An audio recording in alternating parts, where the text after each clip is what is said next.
Noah McIntosh went missing in March of 2019. He has a mother and a father, and he was living with his father. He has grandparents that love him. He was a happy child, and suddenly he went missing. His father wasn't too concerned. His mother wasn't too concerned. And all the abuse that led up to his disappearance, Department of Child Protective Services wasn't concerned. This is the story of Noah McIntosh. Welcome to Left Undone, Incomplete Investigations. I'm Kathryn.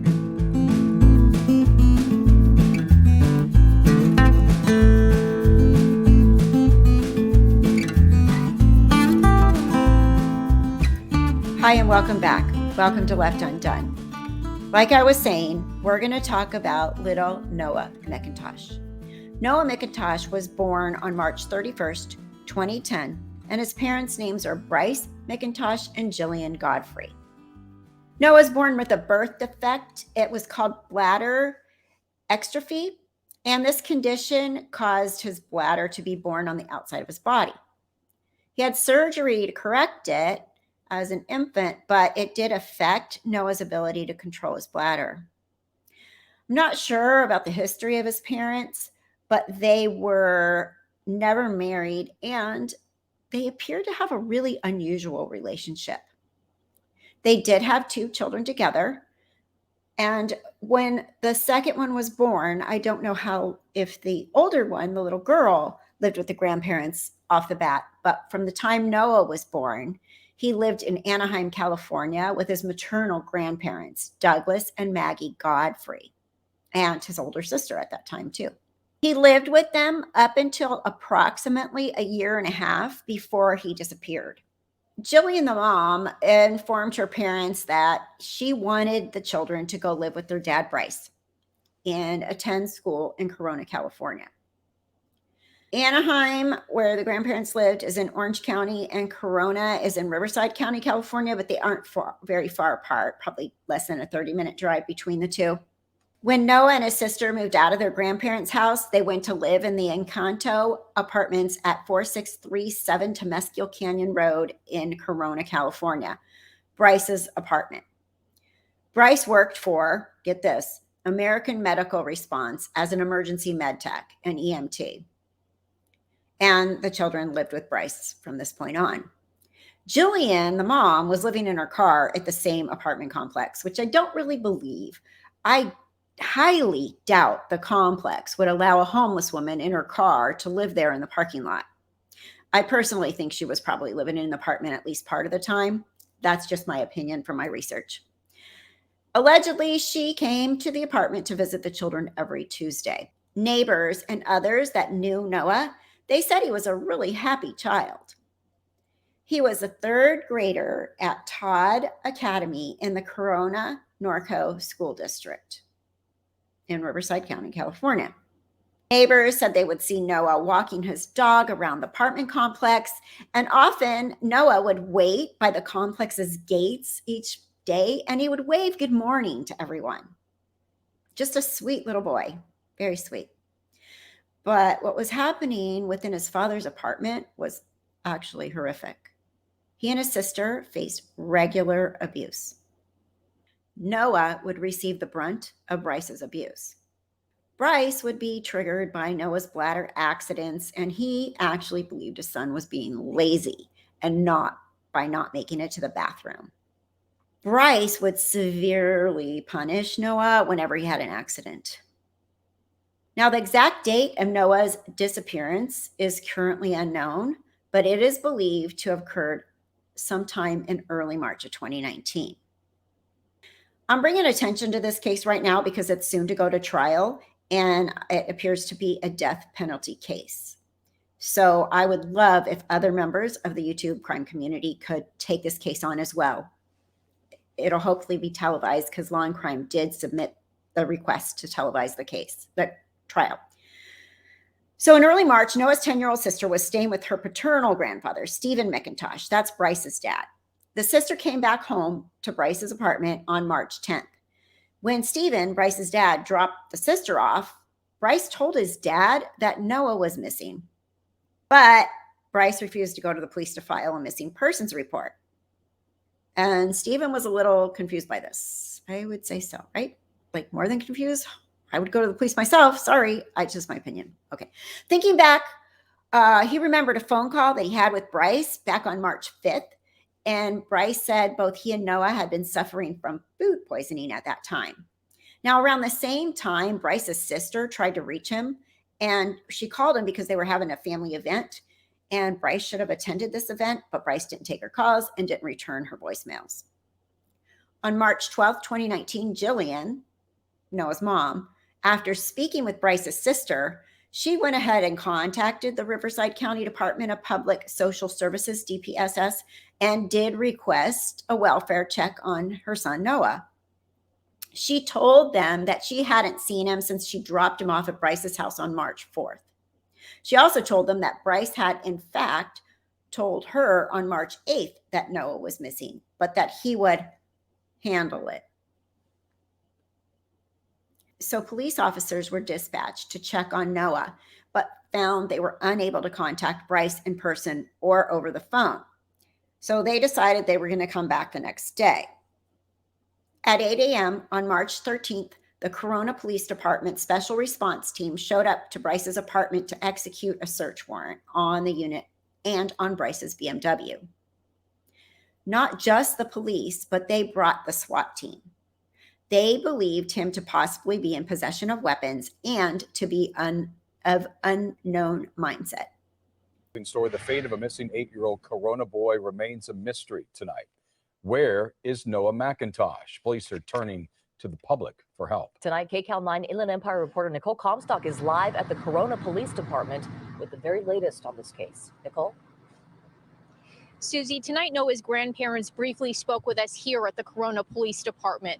Now, we also spoke with Noah's aunt online, and she described to us the concerning reason why she's worried that Noah's father could be responsible for his disappearance.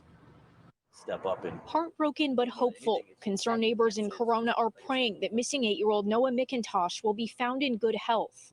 I love my kids and kids out there. And I just don't think it's fair. This little guy that he had no choice. But Noah's family members say their gut instincts tell them something bad may have happened to their favorite little boy. I have suspicions. I just want my Noah home. Noah's grandparents came to the police department Thursday looking for answers. They told us they cared for Noah at their Anaheim home until recently. Noah's Aunt Holly told us on Facebook that her sister, Noah's mother, did not abuse those kids. The only thing she did wrong was she didn't report it right away. And she said of Noah's father, Bryce, he's used those kids against her. I think he let his temper get the best of him. I can only speculate what happened, and it's not good. Investigators did have enough probable cause to arrest both parents for child abuse. Wednesday, a SWAT team served a search warrant at Bryce McIntosh's apartment after Noah's mother, Jillian Godfrey, called police Tuesday night for a welfare check. Corona police say Bryce wouldn't answer the door and a standoff ensued. He eventually came out with his 11-year-old daughter. Investigators searched his apartment and arrested him. And if you have anger toward your wife, why take it on this little boy? Noah's aunt tells us it was a neighbor who saw him last, roughly 2 weeks ago, and that his father recently started homeschooling Noah. In a written statement, the Corona Norco Unified School District said, "We are deeply concerned about the whereabouts of our third-grade Todd Academy student, Noah McIntosh. We are confident the Corona Police Department will continue to thoroughly investigate this matter. We join the community in hoping for a safe and positive outcome in locating Noah, and we ask anyone with information about his whereabouts to contact the Corona Police Department." Now, those neighbors we spoke with tonight told us they already want to get search parties started for this little boy. But right now, the Corona Police Department told them to hold off on that because right now they want to get a better handle on exactly where he was last outside of that apartment complex in Corona. For now, reporting live from Corona, Nicole Comstock, KCAL 9 News. So this resulted in a standoff, and that lasted until Bryce finally exited the unit with his daughter. And I remember watching this on the news, and I'm not sure how long the standoff was, but it took a little while. But when they came out, there was no Noah. Noah was not present at all, nowhere to be seen. So during the execution of that search warrant on March 13th, 2019, investigators did seize electronic devices. They seized Bryce's cell phone and computers. And they also found, get this, handcuffs, zip ties, purple latex gloves, stained yellow towels. They also located the owner's manual for a Ninja brand blender, but they could not find the blender in the apartment. During this search, Bryce decided he needed an attorney and he pled the fifth and he decided to remain silent. Now, once the FBI had the electronic devices, they started going through them and they analyzed Bryce's search history. First of all, on the computer. On the computer, they found he had searched for some things that would really raise eyebrows, I should say. He searched for what exactly is sulfuric acid? What does sulfuric acid do to aluminum? What kind of plastic can stand muriatic acid? Can you buy sulfuric acid? And clean shot drain opener sulfuric acid MSDS. Then when they looked in his cell phone, they found more interesting searches that really could raise the hair on the back of your head, neck. Normal heart rate for an 8-year-old when they are running. Normal heart rate for an 8-year-old. How exactly sodium hydroxide works and sodium hydroxide to water. So with all that, they were like, oh, something bad, big time bad. So they arrested both the mom and the dad. They arrested Bryce and Jillian that day. And later they were charged by the district attorney with willful child cruelty, to which they both pled not guilty. They were held in custody at the Robert Presley Detention Center. And neither of them had had previous arrest records. So while they were in custody, Jillian decided to go ahead and talk. She spoke with the investigators and she changed her initial story. Surprise. She told them that she lied about the last time she'd seen Noah and said she'd actually saw him on March 2nd, 2019. She said that from March 1st through March 3rd, she actually did stay, Jillian did stay in the apartment. She said on March 2nd, Bryce took Noah into the bathroom and she heard Noah ask Bryce, his dad, why he was hurting him. To her recollection, she does not remember Noah ever leaving the bathroom that day. She left the next morning. She left on March 3rd, clearly didn't go say goodbye to her children, after Bryce told her he needed to go to the Home Depot. I mean, are you kidding me? Bryce took him in the bathroom and he never comes out and you, the mom, don't go in and check on him or what? And then you leave the next day? People in this world just blow my mind. Unfreaking believable. So knowing that Bryce went to Home Depot, the police obviously decided to go ahead and go to Home Depot as well and look at the surveillance footage. Now, Jillian's phone was also taken as evidence, and they found that she kept notes about the abuse of Noah. Some examples include him being placed in hot water, him being placed in cold water for approximately 2.5 hours, him being placed in a bathtub filled with cold water for 6 hours, and him being left in the bathroom with his feet tied up. On March 14th, the DPSS reported Noah had been missing for more than a week and that his parents had been arrested for child abuse related charges. They also stated that the household had been deemed unsafe. Noah's sister was placed in the custody of Riverside County Child Protective Services. And after you hear the end of the story, you would say the same thing. I'm not sure if I would trust them, but I guess they had no choice. Noah's sister said to the authorities that she knew Noah was missing, and they said, how do you know Noah's missing? And she said, because my dad told me. She also shared that Noah's abuse often involved the use of the bathtub, the cold water, and handcuffs, and that she once helped Bryce hold Noah's legs below water. Having your other child help you abuse your other child? I don't even know what to say. I don't even know what to say. Noah's relatives said they hadn't seen him since early March 2019 and that they had no idea where he could be. He was last seen around the apartment complex is all anyone ever knew. So the local police, the Corona Police Department, they teamed up with the county, the state, and the federal law enforcement agencies and started searching for Noah. They searched places in the area that they had some suspicion about or whatever. The areas of interest that they searched included Lee Lake and the surrounding hills near the 15 freeway, as well as the city of Marietta. Marietta is about a 30-minute drive south towards San Diego on the 15 from Corona. And they searched Tom's Farm, located near the 23900 block of Temescal Canyon Road. Tom's Farm has like a farmer's market type store, some other things. It's a big property farm and I believe a campground. I think I camped there once. So through the review of surveillance footage, investigators were able to confirm that Bryce had purchased numerous items in the days around Noah's disappearance.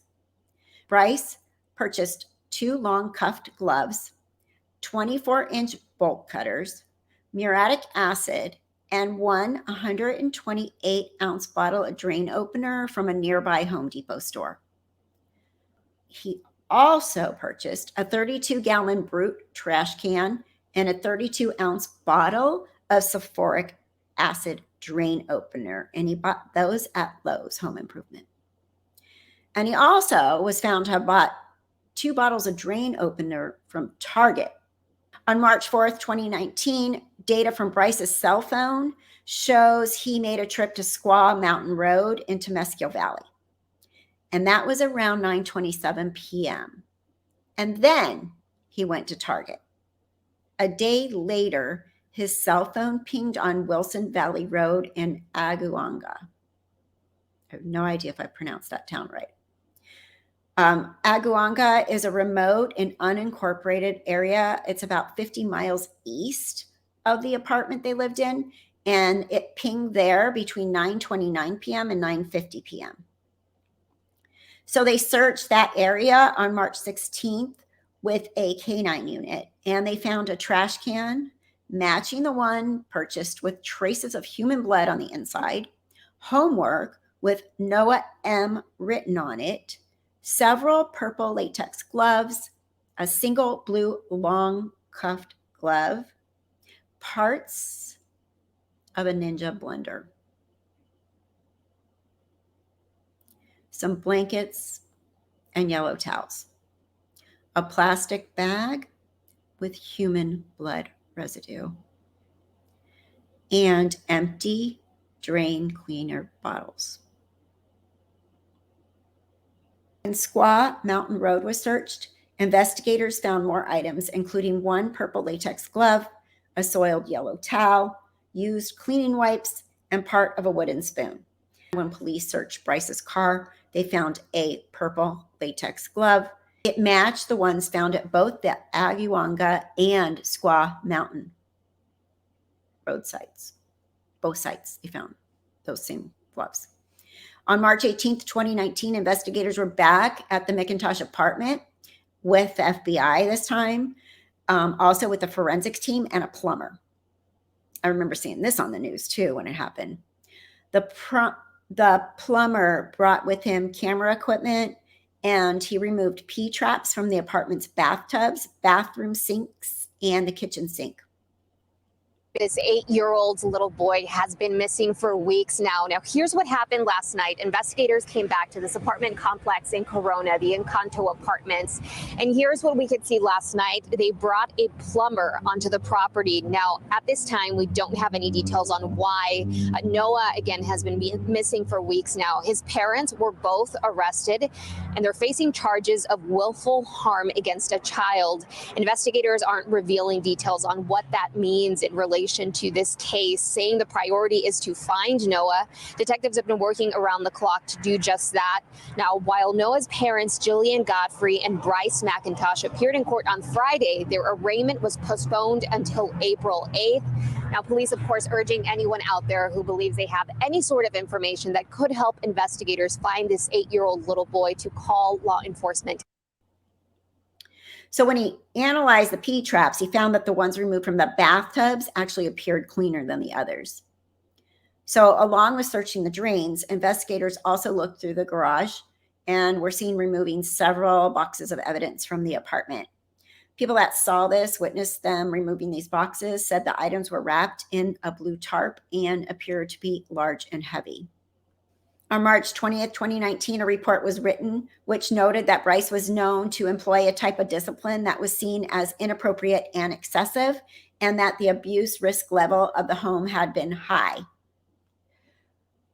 So with that, Bryce was charged with first-degree murder with a special circumstance of torture. That happened on March 28th, 2019.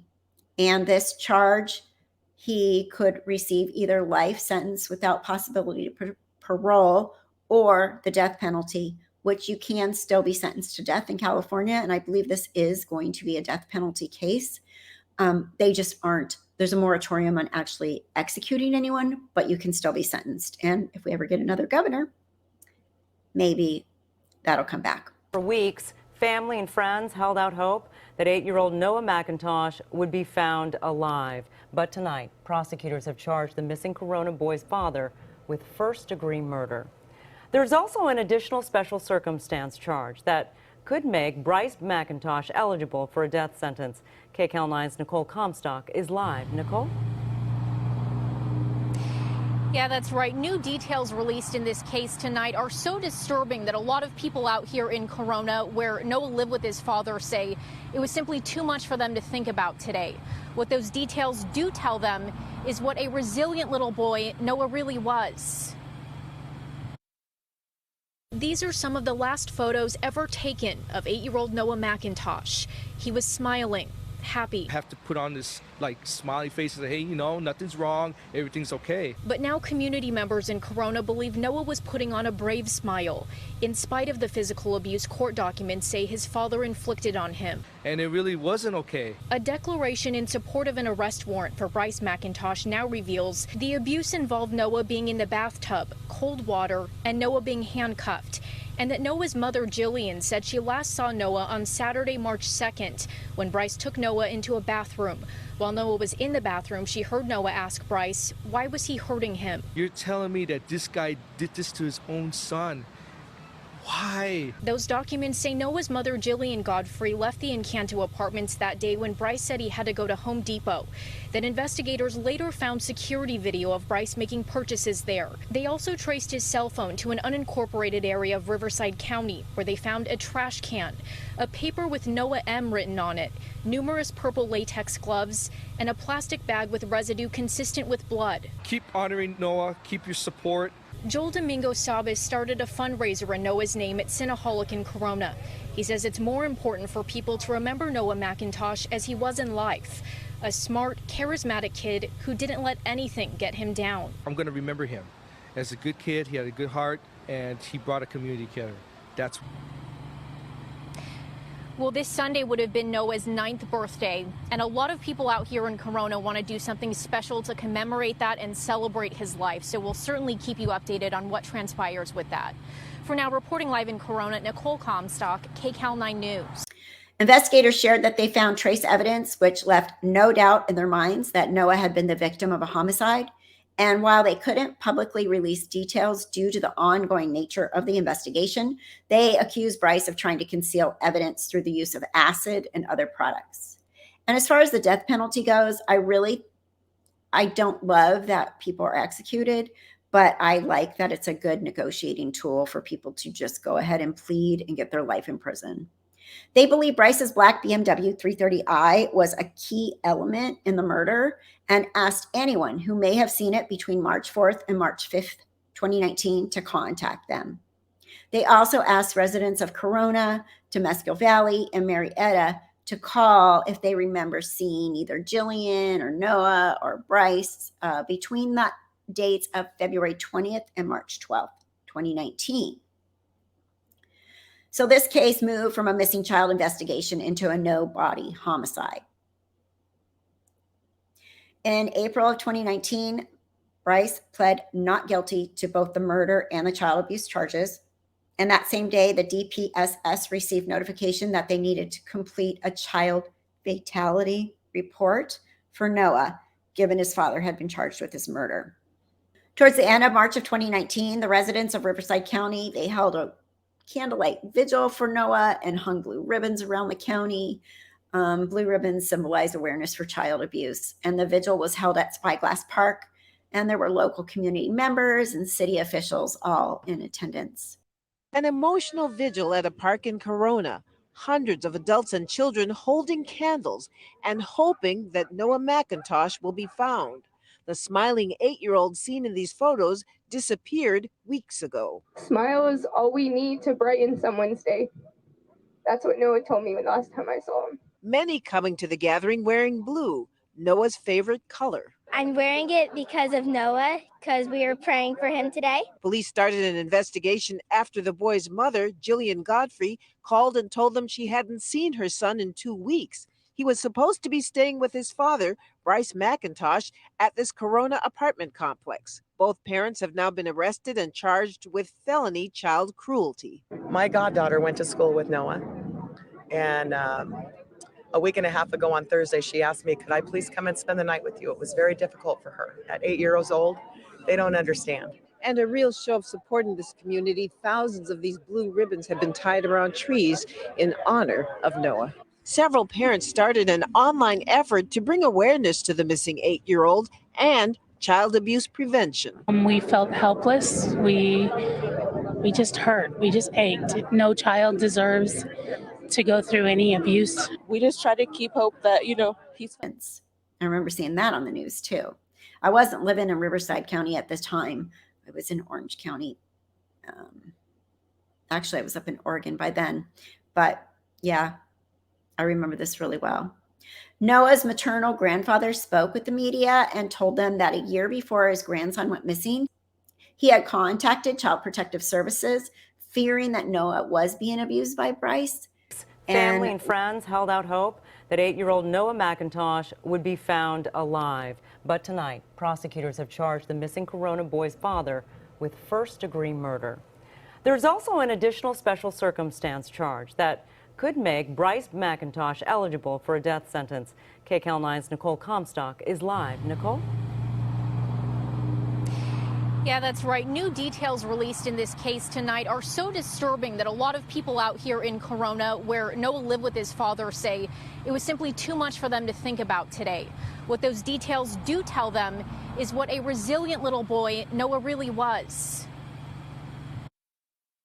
These are some of the last photos ever taken of 8-year-old Noah McIntosh. He was smiling, happy. Have to put on this smiley face and say, hey, nothing's wrong, everything's okay. But now community members in Corona believe Noah was putting on a brave smile, in spite of the physical abuse court documents say his father inflicted on him. And it really wasn't okay. A declaration in support of an arrest warrant for Bryce McIntosh now reveals the abuse involved Noah being in the bathtub, cold water, and Noah being handcuffed.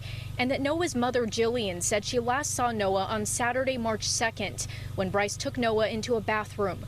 While Noah was in the bathroom, she heard Noah ask Bryce, why was he hurting him? You're telling me that this guy did this to his own son?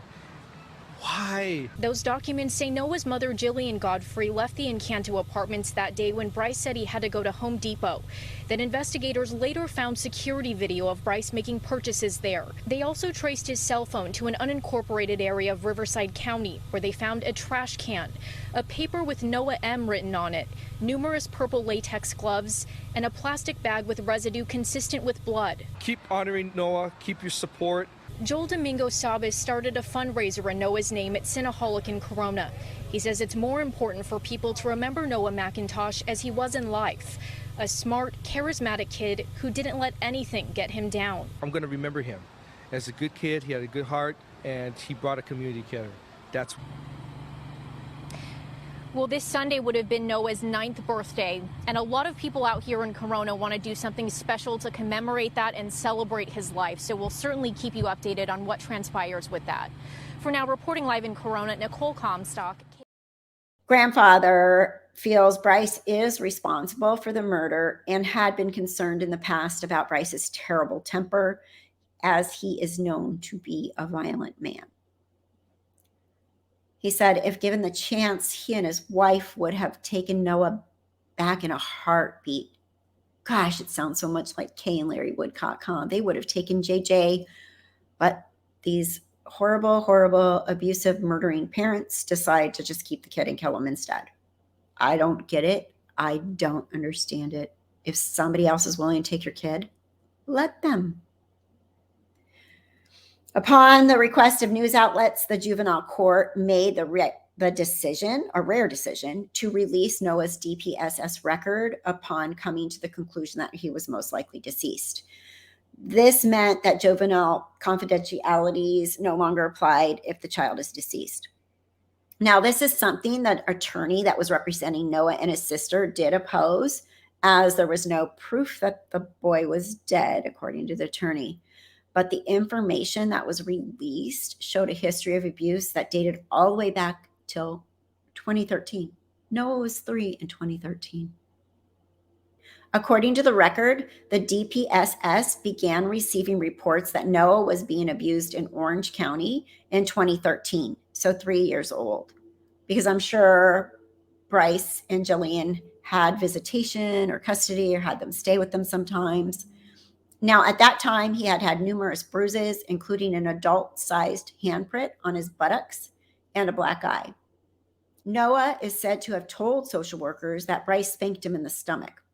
Bryce and Jillian were investigated twice regarding these claims, but the cases were closed on October of 2013 due to the reports being unfounded. In redacted Riverside County records, a social worker made a passing reference to the 2013 abuse, saying Noah's black eye was the result of Bryce having thrown a wallet at his face. The records also stated that since August of 2017, social workers had received at least 10 reports that Bryce was abusing Noah and his sister, and that Jillian was failing to protect her children. The first report said that Noah had told a police officer and the social worker that Bryce had zip-tied his wrists and ankles, blindfolded him, and dunked him into freezing cold water because he soiled his pants on accident. He also told him that he had been handcuffed to the bathtub and forced to sit in cold water for hours at a time. He told them that once he sat in his own feces all day before having to clean it up himself. It was noted that Bryce had given him laxatives, and according to the report, Bryce admitted this, but said he only did so in order to teach Noah how to properly use the toilet, because that's how you teach children to use the toilet. This guy's evil. Between August 17th and August 24th, 2017, the reporting party, whose name was redacted, they called Child Services Division hotline again, and they were transferred to voicemail of the social worker that first checked on Noah. And according to reports, it's believed that this person calling was Noah's grandfather, the maternal grandfather, Douglas Godfrey. On August 24th, a social worker and a police officer from the Corona Police Department attempted to make an in-person contact with Bryce regarding the claim, but Bryce refused to speak with them and told them he was unavailable. According to the report written about the interaction, Bryce denied being Noah's biological father, and he admitted to severely punishing the boy for his bathroom issues. Yet nothing was done.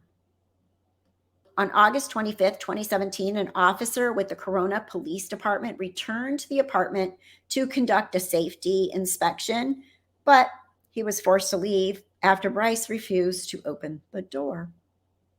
3 days later, the social worker completed a safety assessment where it was noted that the caregiver caused serious physical harm to the child, but that Noah was safe. The case would officially be closed on September 6, 2017, a day after the initial responding officer contacted the social worker to say the criminal investigation had been dropped. Now get this one. This one's horrible. Bryce is a horrible person. On November 9th, 2017, another report of child abuse was called in after Bryce forced Noah to attend school in just a t-shirt, a diaper, and shoes. This again was Bryce trying to humiliate him for his toilet issues. The school contacted Bryce, and Bryce said, "Oh, there's clothes in the backpack." So the school checked for the clothes in the backpack.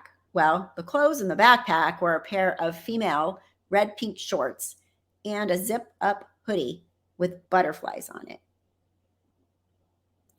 The other students at school that day were teasing Noah. They started teasing him, because of the girl's clothes he was wearing. So the principal of the school actually ran to Target and bought some clothes for Noah that day. I did ask Bryce, why did you send Noah to school with a diaper and a t-shirt and shoes like that? And Bryce said he felt his son was being lazy and that he no longer had any kind of a medical condition that would affect his potty habits.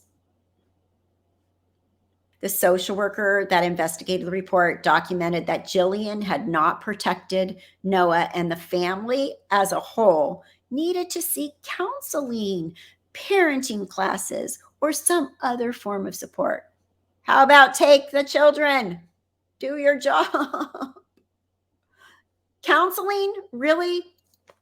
I think they're slightly beyond the counseling solution, in my opinion.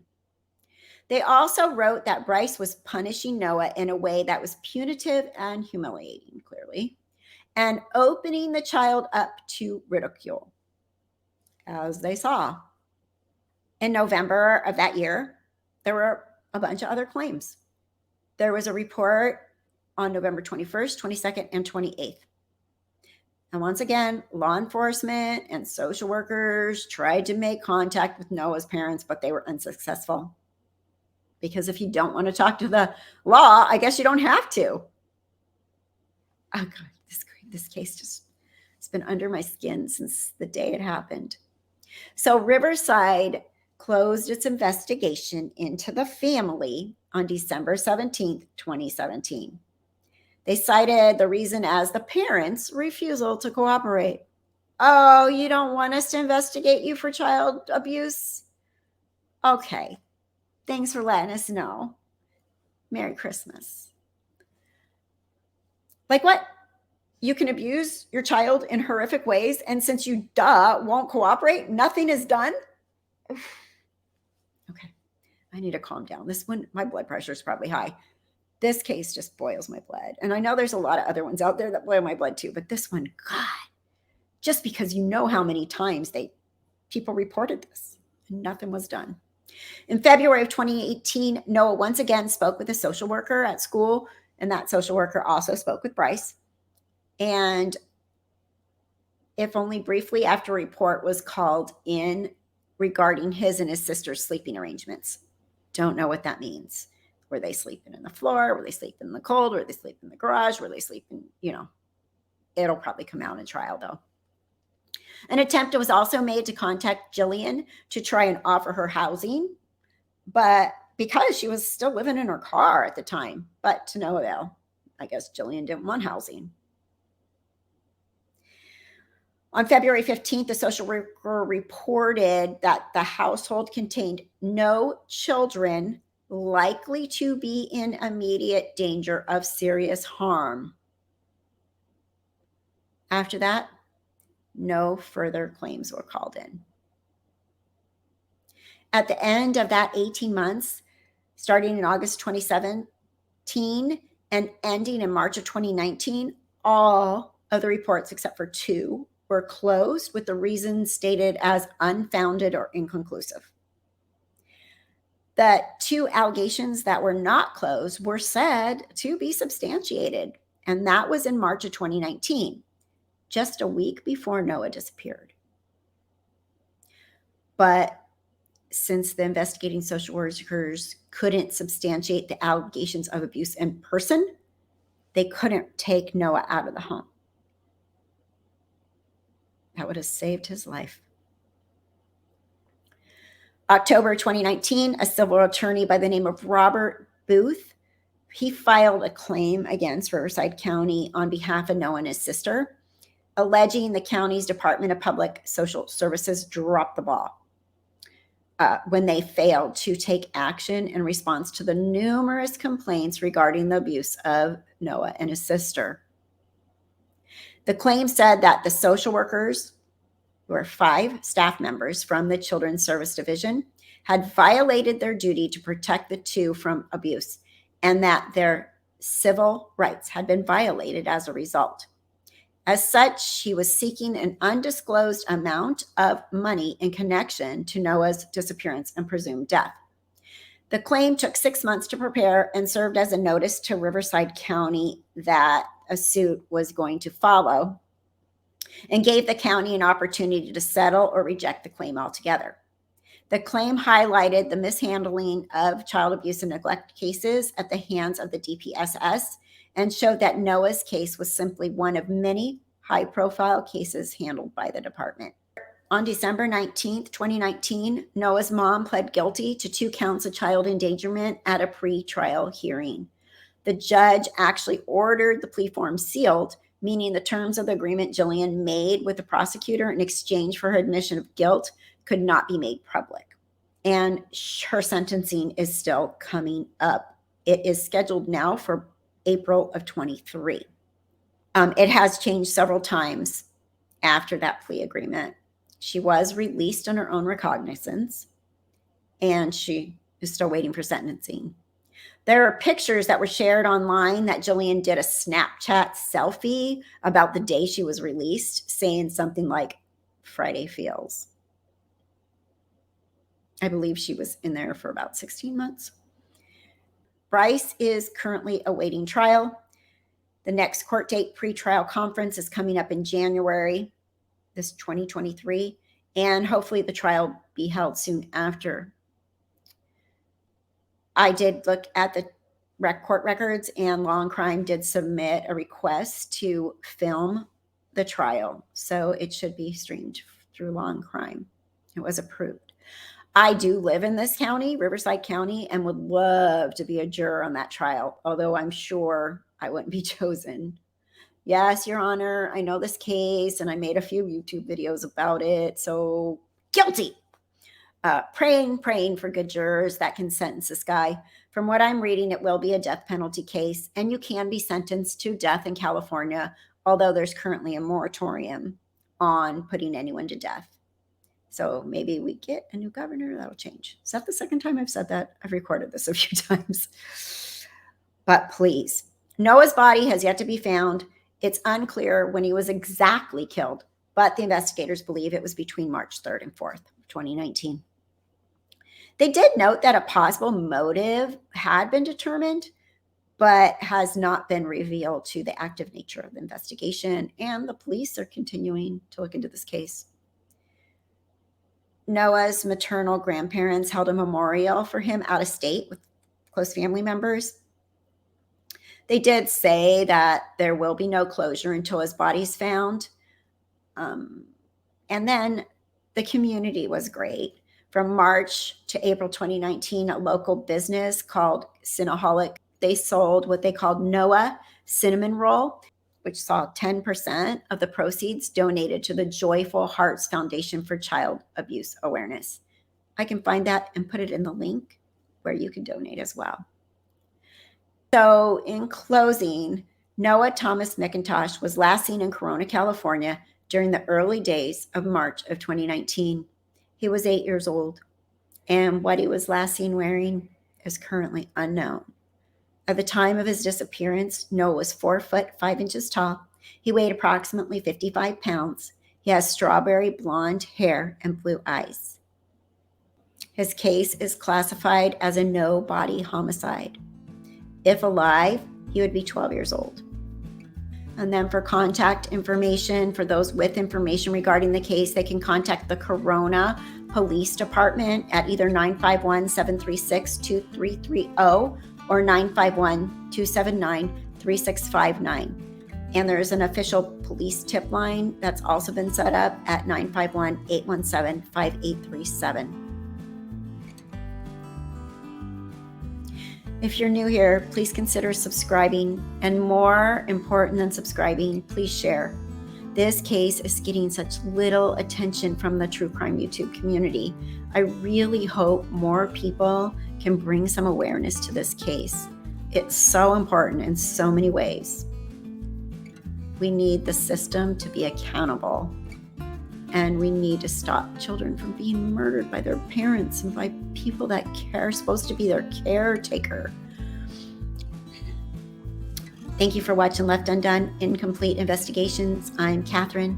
Thanks for watching my newest episode of The Crime of the Week. Stay safe, stay well, bye-bye, and Saturday live streams are back, so I will see you then.